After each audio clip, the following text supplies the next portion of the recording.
Hello दोस्तों, मेरे YouTube channel में आपका स्वागत है। और आज की वीडियो में हम बात करेंगे कुंडली में नवम भाव के बारे में। कुंडली में नवम भाव में कौन सा ग्रह आपको किस प्रकार प्रभाव देगा, किस प्रकार आपको फल देगा, और नवम भाव में ग्रह किस प्रकार आपके जीवन को ग्रह राजा के समान बना सकता है, राजा के समान जैसी सोच दे सकता है, राजा के समान जैसा जीवन दे सकता है, इस बारे में हम जानेंगे। आज की वीडियो अगर आपको अच्छी लगे तो प्लीज़ वीडियो को लाइक करें और चैनल को सब्सक्राइब जरूर करें।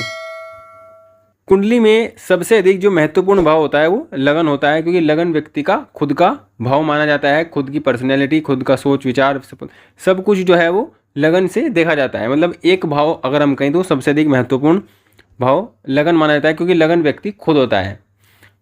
अब लगन के बाद व्यक्ति का सबसे महत्वपूर्ण भाव जो माना जाता है वो भाग्य भाव माना जाता है।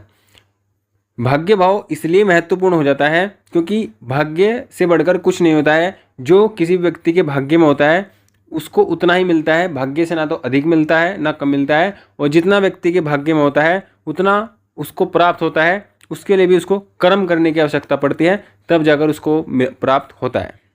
तो किसी भी व्यक्ति के जीवन में भाग्य का बहुत बड़ा रोल होता है।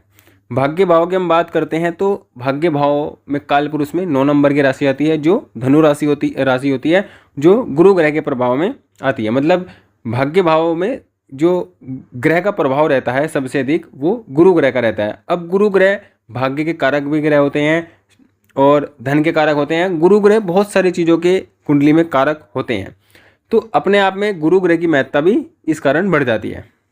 अब ग्रह किस प्रकार भाग्य भाव में होकर कैसा प्रभाव देंगे, सबसे पहले हम गुरु ग्रह की अगर बात करते हैं। देखिए, गुरु ग्रह का किसी भी कुंडली में नवम भाव में होना, मतलब किसी भी व्यक्ति की कुंडली है और उसकी कुंडली में गुरु नवम भाव में है, चाहे कुंडली किसी भी लगन की हो, किसी भी राशि की हो, अगर गुरु भाग्य भाव में है तो ये इस बात का संकेत देता है कि व्यक्ति भाग्यवान होगा। भाग्यवान का मतलब है, पहला मतलब भाग्यवान का है कि ऐसा व्यक्ति एक संपन्न परिवार में जन्म लेगा।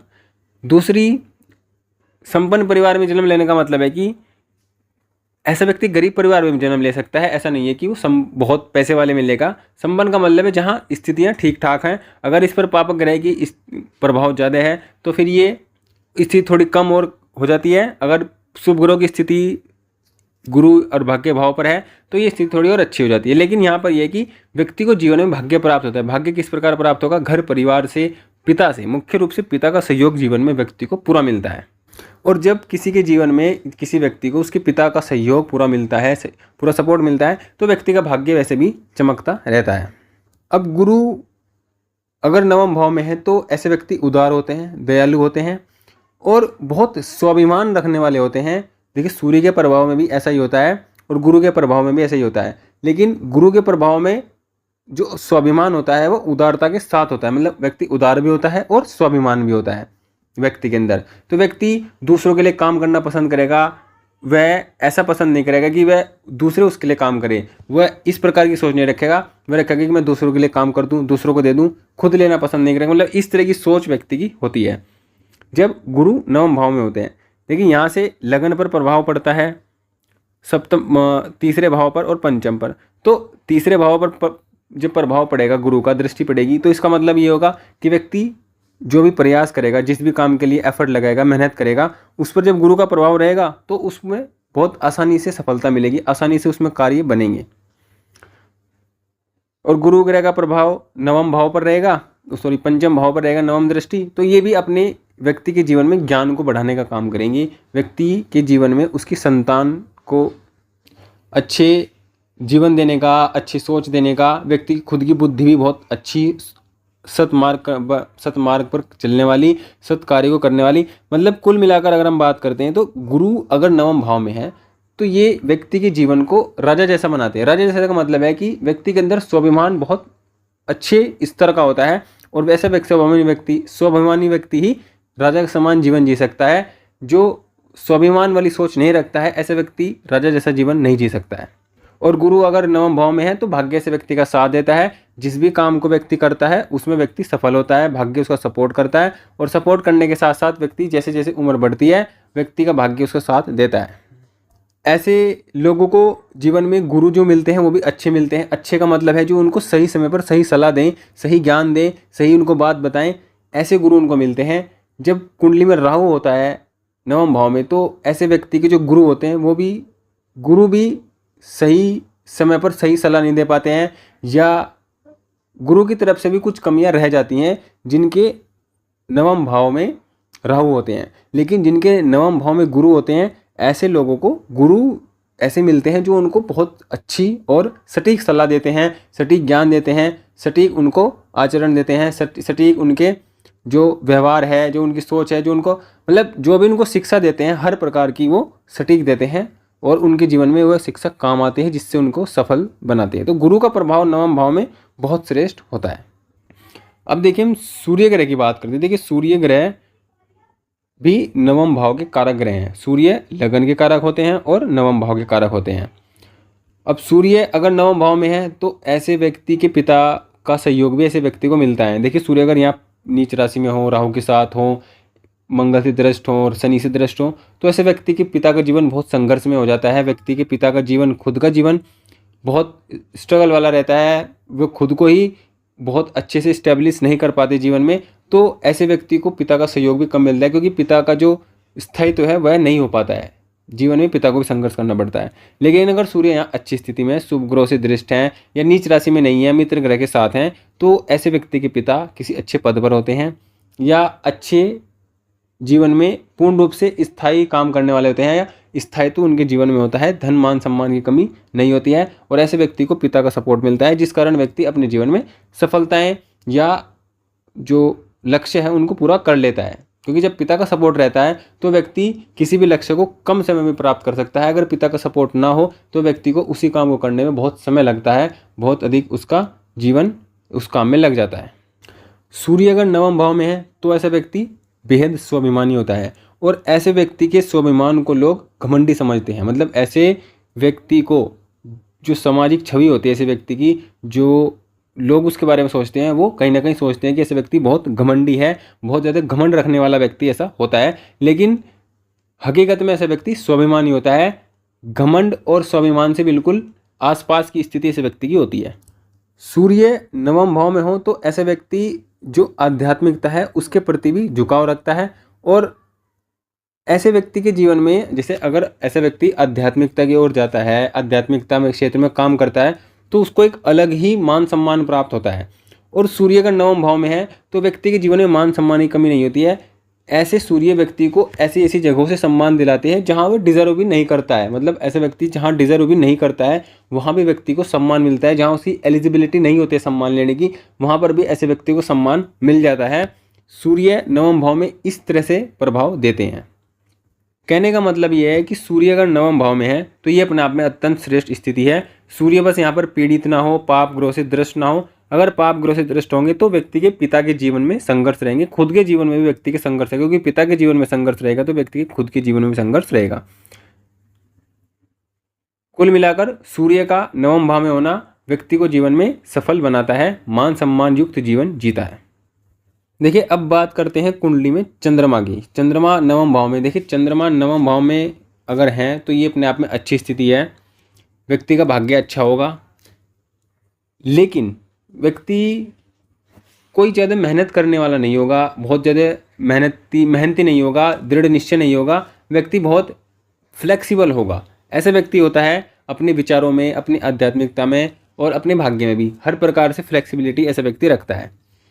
चंद्रमा अगर नवम भाव में है तो ऐसे व्यक्ति को माता का सुख भी बहुत मिलता है या माता से बहुत लाभ प्राप्त होता है, माता से सुख मिलता है।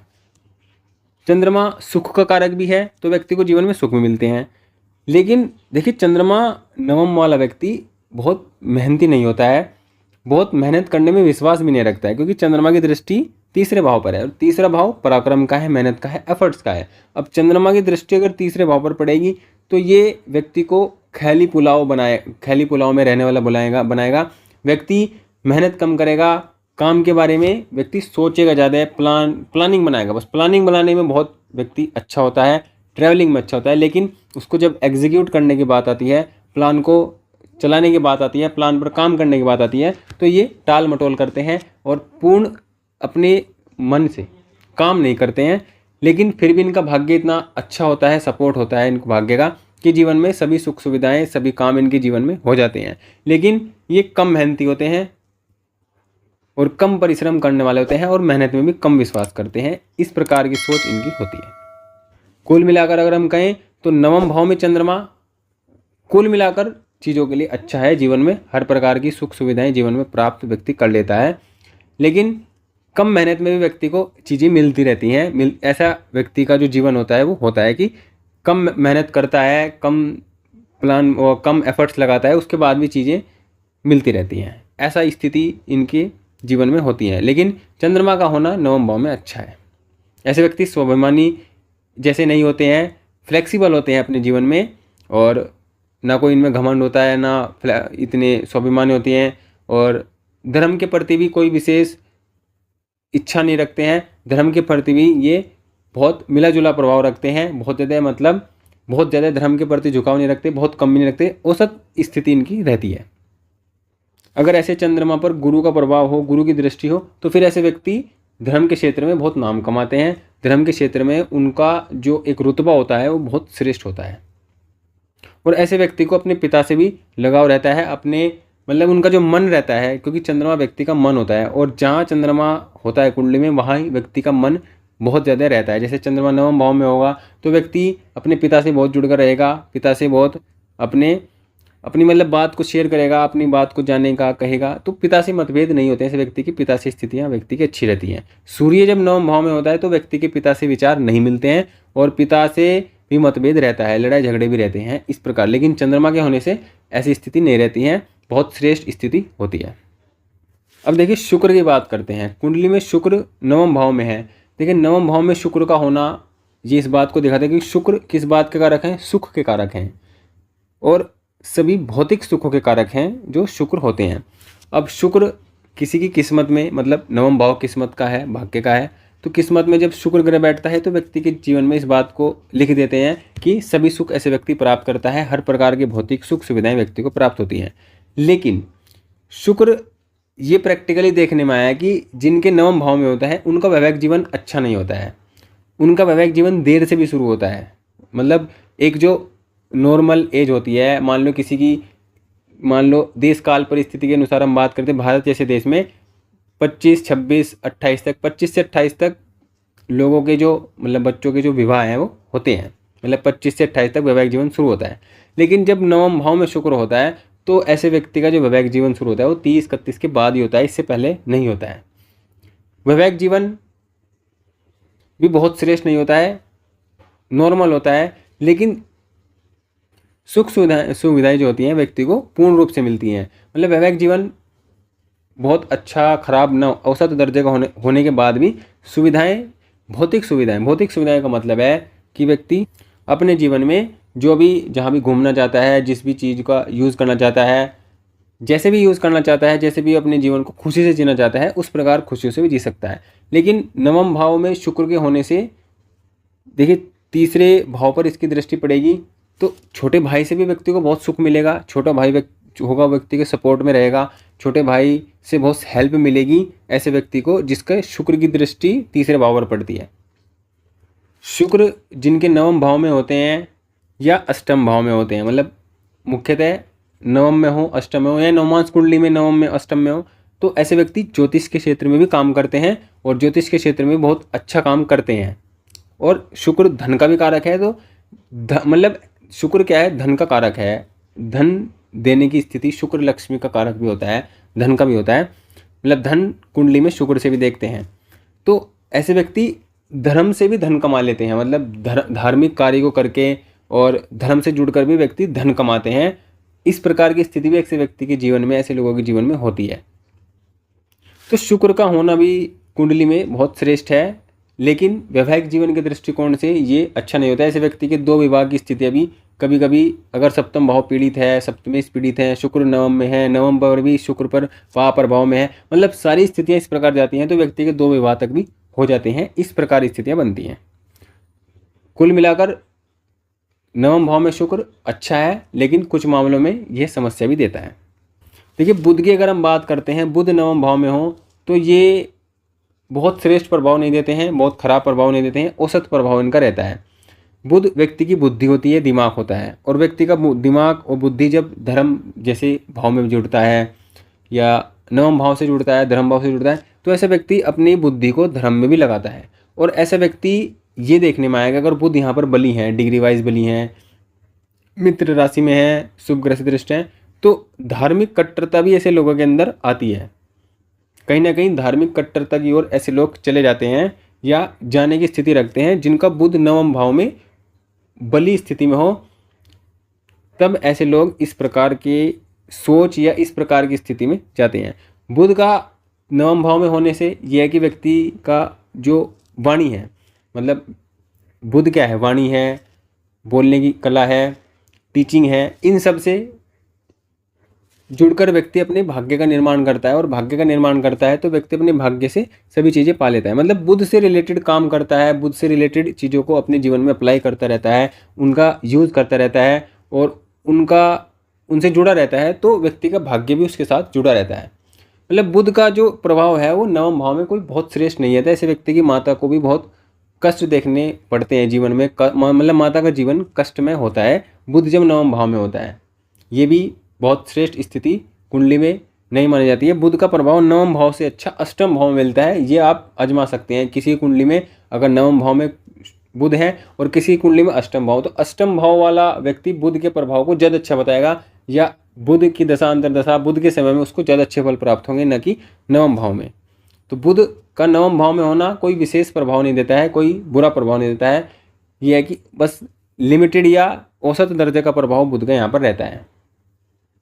ऐसे लोग धर्म के मामले में अगर बुध पर पाप ग्रह की दृष्टि हो तो कुतर्क भी करते हैं। मतलब धर्म के मामले में अगर तर्क कम करते हैं, लॉजिक लगाते हैं, मतलब क्योंकि बुध लॉजिक भी होता है, तो धर्म के मामले में लॉजिक बहुत लगाते हैं। इतनी जल्दी धार्मिक चीज़ों पर विश्वास नहीं करते हैं, धर्म को बहुत लॉजिक के, साइंस की नज़रों से, लॉजिक की नज़रों से देखते हैं। और कभी कभी तो लॉजिक को इस प्रकार ये लगा लेते हैं कि कुतर्क की स्थिति में आ जाते हैं, कुतर्क भी ये करने लगते हैं धर्म के मामलों में। तो इस कारण इनकी जो धार्मिक कट्टरता है वो बढ़ती है। तो बुध का कुछ इस प्रकार का प्रभाव नवम भाव में होता है। अब देखिए मंगल की हम बात करते हैं नवम भाव में। तो मंगल क्या है? मंगल व्यक्ति की एनर्जी है, मंगल व्यक्ति का साहस है, पराक्रम है। अब अगर हम दृष्टि की बात करते हैं तो मंगल देखिए तीसरे भाव को देखते हैं सातवीं दृष्टि से नवम भाव में बैठकर, तो ऐसा व्यक्ति बेहद पराक्रमी होगा, मेहनती होगा, और उसके पराक्रम से देखिए यहाँ पर भाग्य उसका एक्टिव है और यहाँ पर उसके पराक्रम एक्टिव है। तो कहीं ना कहीं व्यक्ति जैसे जैसे किसी चीज़ के लिए प्रयास करेगा, किसी भी लक्ष्य के लिए प्रयास करेगा, किसी भी चीज़ को पाने के लिए प्रयास करेगा, तो उसमें उसका भाग्य उसका सपोर्ट करेगा। और मंगल है तो व्यक्ति अपनी ऊर्जा के साथ प्रयास करेगा, जिस कारण व्यक्ति सफल होगा। तो नवम भाव में मंगल का प्रभाव श्रेष्ठ होता है। क्यों होता है? क्योंकि ऐसा व्यक्ति बहुत बैलेंस किस्म का होता है अपनी ऊर्जा को धर्म के मामलों में लगाने में। कहने का मतलब ये है कि जब मंगल का प्रभाव नवम भाव में होता है तो ऐसे व्यक्ति का भाग्य, मतलब उसकी ऊर्जा और उसकी भाग्य उसके साथ साथ चलते हैं। जैसे जहाँ व्यक्ति अपनी ऊर्जा को यूज़ करता है, मतलब मेहनत करता है खेल में, स्पोर्ट में या कुछ बनने में, तो उसकी ऊर्जा के साथ साथ उसका जो भाग्य है वो उसके साथ जुड़ता रहता है। तो ये एक बहुत पॉजिटिव स्थिति कुंडली में बनती है। मतलब ऐसा व्यक्ति अपनी मेहनत से, अपनी ऊर्जा से अपने भाग्य का निर्माण कर लेता है। मंगल की दृष्टि 12 भाव पर पड़ती है। 12 भाव किस चीज़ का होता है? 12 भाव खर्चों का होता है, 12 भाव सही सुख का होता है। तो इन चीज़ों में बहुत एक्टिव रहता है ऐसा व्यक्ति और बहुत ज़्यादा एग्रेसिव भी रहता है। ऐसे व्यक्ति के अंदर जो बल है और जो बुद्धि है, मतलब जो विवेक है, बल और विवेक दोनों का जो प्रयोग करने की स्थिति होती है वो श्रेष्ठ होती है, अच्छी होती है। मतलब ये सब प्रभाव तब होते हैं जब मंगल कुंडली में शुभ हो, मतलब अच्छे प्रभाव में हो, शुभ ग्रह से दृष्ट हो, तो मंगल का पॉजिटिव इफेक्ट व्यक्ति को मिलता रहता है। लेकिन अगर यहाँ पर राहु के साथ हो, शनि से दृष्ट हो, तो फिर व्यक्ति के भाग्य में प्रॉब्लम आती है। व्यक्ति जहाँ भाग्य अपनी मतलब एनर्जी को लगा रहता है वहाँ भाग्य साथ नहीं देता है, और जहाँ व्यक्ति कुछ नहीं करता है वहाँ व्यक्ति का साथ उसका भाग्य दे देता है। मतलब एक अनबैलेंस स्थिति व्यक्ति के जीवन में रहती है। तो मंगल का प्रभाव इस प्रकार रहता है। अब हम शनि की बात करते हैं। देखिए शनि का प्रभाव कुछ अलग ही प्रभाव नवम भाव में रहता है, क्योंकि शनि जहाँ बैठते हैं उस भाव को अच्छा बनाते हैं। अब इस फॉर्मूले से अगर हम बात करते हैं तो शनि यहाँ पर भाग्य अच्छा करेंगे, लेकिन तीसरी दृष्टि लाभ भाव पर पड़ेगी, जिस कारण व्यक्ति के जीवन में लाभ की कमी रहेगी। मतलब भाग्य तो व्यक्ति का अच्छा होगा लेकिन लाभ की कमी रहेगी। ये एक विरोधाभास जैसी स्थिति शनि की नवम भाव में पड़ती है कि शनि बहुत अच्छा रिजल्ट करेंगे।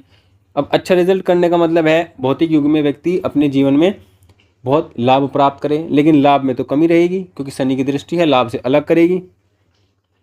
अब तीसरे भाव पर शनि की दृष्टि पड़ेगी तो ये तीसरे भाव को एफर्ट्स को बढ़ा, मतलब तीसरे भाव पर अगर पाप ग्रह की दृष्टि है तो ये अच्छा है। चाहे कोई भी पाप ग्रह है, अगर तीसरे भाव पर पाप ग्रह की दृष्टि है तो व्यक्ति अपनी मेहनत करने वाला होगा, प्रयास करने वाला होगा, प्रयासों में कमी नहीं रखने वाला होगा। और व्यक्ति किसी भी परिस्थिति में हो, मान लो कोई व्यक्ति है जिसकी तीसरे भाव पर पाप ग्रहों का प्रभाव है और कोई व्यक्ति है जिसके तीसरे घर पर शुभ ग्रह का प्रभाव है, तो शुभ ग्रह वाला विपरीत परिस्थितियों में मेहनत नहीं कर पाएगा, एफर्ट नहीं लगा पाएगा। और जो पाप ग्रह वाला व्यक्ति है, तीसरे भाव में प्रभाव है जिसका पाप ग्रह है, वो कैसी परिस्थिति हो, कैसी विकट परिस्थिति हो, उसमें भी अपने प्रयासों में भी कमी नहीं रखने वाला होगा। ये मुख्यतः प्रभाव रहता है तीसरे भाव पर पाप ग्रह और शुभ ग्रह के प्रभाव में। तो यहाँ पर ये स्थिति बनती है कि व्यक्ति के प्रयासों में कमी नहीं होती है, व्यक्ति लगातार प्रयास करता है, मेहनत करता है, लाभ में कमी है। और देखिए इसके बाद जो 10वीं दृष्टि है, शनि की 10वीं दृष्टि छठे भाव पर पड़ेगी। और छठे भाव से क्या होगा, क्योंकि दृष्टि जहाँ पर शनि की पड़ती है, जिस भाव पर, जिस ग्रह पर, वो उससे अलग करने का काम करते हैं, दूर करने का। तो ये दृष्टि भी बहुत अच्छी है। किस मामले में अच्छी है कि रोग रिपु ऋण प्रॉब्लम्स जो है वो दूर रहेंगी, उनसे व्यक्ति का जो सामना है वो कम होगा। व्यक्ति अपने काम को करता रहे, उसकी प्रॉब्लम अपने आप ही स्वतः ही उसकी समाप्त होती रहेंगी। कहने का मतलब है कि छठे भाव पर जब दृष्टि पड़ती है शनिदेव की, तो ये व्यक्ति के रोग रिपु ऋण को दूर करने का काम करता है। तो कहने का मतलब है कि व्यक्ति के जीवन में प्रॉब्लम्स भी नहीं होंगी, व्यक्ति मेहनत भी बहुत करेगा, लेकिन व्यक्ति के जीवन में लाभ की भी कमी रहेगी। अब यहाँ पर दूसरे और 11 भाव को देखना होगा। मान लो जीवन में दूसरा भाव कमजोर है, लाभ भाव भी कमजोर है, शनि की दृष्टि भी है, तो व्यक्ति के जीवन बहुत औसत दर्जे का होगा, बहुत पैसे वाला नहीं होगा, बहुत कम पैसे, बहुत ज़्यादा देने वाला नहीं, कम नहीं, ये स्थिति है। मान लो लाभ भाव भी अच्छा है, लाभ भाव का स्वामी अच्छी स्थिति में, शनि की दृष्टि है, तो कहीं ना कहीं लाभ की स्थिति जीवन में बनी रहेगी, क्योंकि प्रॉब्लम कम रहेगी, मेहनत करेगा तो लाभ की स्थिति बनी रहेगी। लेकिन शनि की दृष्टि लाभ भाव पर है, लाभ भाव का स्वामी कमजोर है, उसके बाद व्यक्ति अपनी मेहनत भी करता है, प्रयास भी करता है, जीवन में प्रॉब्लम भी कम है, लेकिन बहुत बहुत ऊंचे दर्जे पर व्यक्ति यहाँ पर ऐसा, या बहुत ऊंचे दर्जे का लाभ व्यक्ति जीवन में ले नहीं पाता है, कम रहा उसका रहता है। तो कुछ इस प्रकार का प्रभाव व्यक्ति के जीवन में रहता है। भाग्योदय व्यक्ति का धीरे धीरे होता है, क्योंकि शनि धीरे धीरे चलने वाले ग्रह होते हैं, धीरे धीरे काम करने वाले ग्रह होते हैं, और धीरे धीरे उनका फल मिलता है। और भाग्य भी व्यक्ति का 30, 32, 33, वैसे तो 36 साल इसको माना जाता है, लेकिन 30 साल तक तो ऐसे व्यक्ति को स्ट्रगल करना ही पड़ता है, संघर्ष करना ही पड़ता है। 30 साल के जाकर धीरे धीरे स्थिति व्यक्ति की कंट्रोल में आती है कि व्यक्ति का जीवन बहुत सुचारू रूप से चल सके। 30 साल तक तो अनबैलेंस जीवन ही चल पाता है जिसका शनि भाग्य भाव में हो। तो शनि का प्रभाव कुछ इस प्रकार नवम भाव में रहता है। अब अगर हम राहु की बात करते हैं नवम भाव में, तो राहु नवम, देखिए राहु को किन भाव में अच्छा माना गया? राहु को तीसरे में, छठे में, 10वें में और 11वें में, ये भाव हैं जिसमें राहु को अच्छा माना गया है। और राहु अकेला हो तो अच्छा माना गया है, मतलब राहु अगर कुंडली में अकेला है तो ये श्रेष्ठ है। उसके बाद राहु कुंडली में तीसरे, छठे, 10वें में है तो ये अत्यंत श्रेष्ठ है। अब अगर कुंडली में राहु नवम भाव में है तो ये अच्छी स्थिति भाग्य के दृष्टिकोण से नहीं होती है, क्योंकि व्यक्ति का जो भाग्य है वो बहुत ही, मतलब व्यक्ति को खुद समझ नहीं आता है कि व्यक्ति का कब उसका भाग्य साथ देता है, कब उसका भाग्य उसको साथ नहीं दे देता है। साथ ना देने वाली स्थिति ज़्यादा रहती है, और कभी कभी व्यक्ति का भाग्य ऐसी स्थिति में भी साथ दे देता है जहाँ पर उसको बहुत ज़रूरत पड़ती है, लेकिन ऐसी स्थिति बहुत कम होती है। तो भाग्य में भी बहुत जो अचानक साथ देने वाली स्थिति है राहु के प्रभाव में यहाँ पर रहती है। और राहु के प्रभाव होने से व्यक्ति के पिता के साथ उसके मतभेद रहते हैं, पिता से कभी संबंध अच्छा नहीं हो पाता है। मतलब नवम भाव का स्वामी कमजोर हो, सूर्य कमजोर हो, नवम भाव में राहु हो, तो ऐसे व्यक्ति के पिता के साथ उसका संबंध अच्छा नहीं होता है।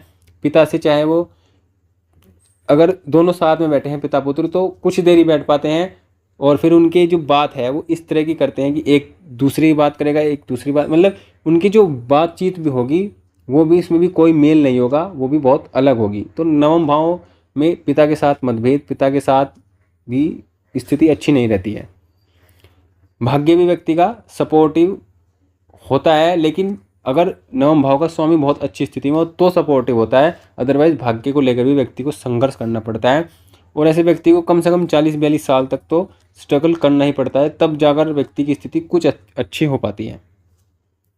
अब अगर राहु यहाँ पर पीड़ित हो, मतलब शनि से दृष्ट हो, मंगल से दृष्ट हो, शनि के साथ हो, और मतलब पापक ग्रहों का प्रभाव हो, नवमेश भी कमजोर हो, तो ऐसे व्यक्ति धर्म के मामले में पाखंड दिखाने वाले भी हो सकता है।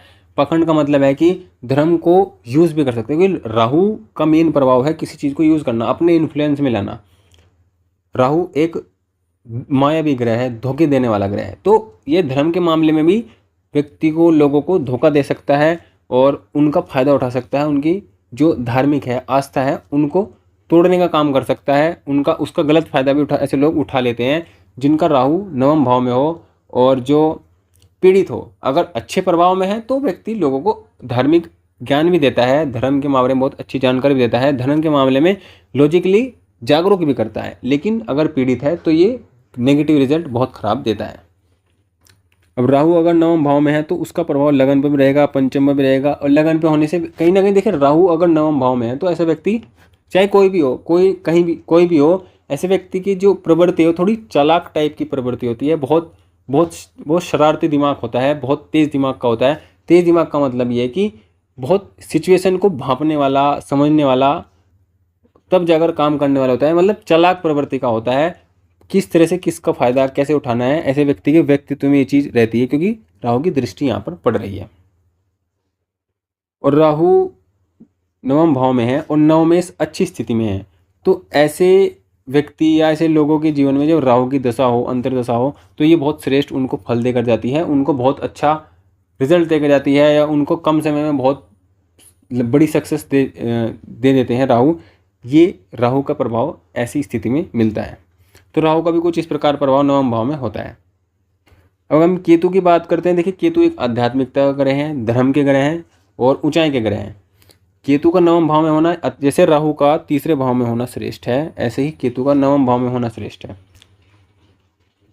केतु जब नवम भाव में होते हैं तो ऐसे व्यक्ति धर्म के प्रति रुचि रखता है, लोगों को धर्म के बारे में जानकारी देता है, धर्म के बारे में जानकारी इकट्ठी करता है। पुरानी टेक्स्ट बुक जो हैं धर्म से रिलेटेड हैं, या धर्म की गहराइयों में धर्म से रिलेटेड जो बातें हैं, जो चीज़ें हैं, जो रीति रिवाज हैं, जो सब कुछ है, उनकी गहराइयों में जाने का काम ऐसे व्यक्ति करता है, और कुछ एक अलग ही नई बात लोगों को बताता है। कुछ ऐसे व्यक्तित्व का व्यक्ति ऐसे व्यक्ति होता है।